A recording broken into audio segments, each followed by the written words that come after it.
Sementara itu pemirsa, sebagai syarat menjadi peserta pilkada, bakal calon bupati dan wakil bupati Muara Enim harus menjalani pemeriksaan kesehatan di RSMH.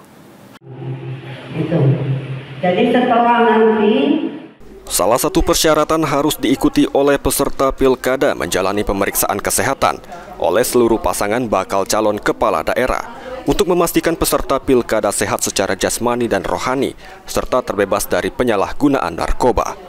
Koordinator Divisi Teknis KPU Muara Enim, Nopri Jaya, mengatakan, sudah bisa dipastikan untuk bakal calon bupati dan wakil bupati Muara Enim akan menjalani pemeriksaan kesehatan di RSMH.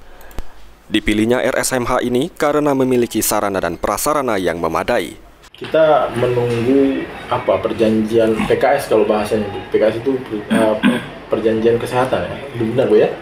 Perjanjian kesehatan mungkin besok itu baru ada titik terangnya. Kalau untuk pemeriksaan kesehatan nanti akan di Rumah Sakit Umum Pusat Palembang, bahasanya itu RSUP Muhammad Hussein.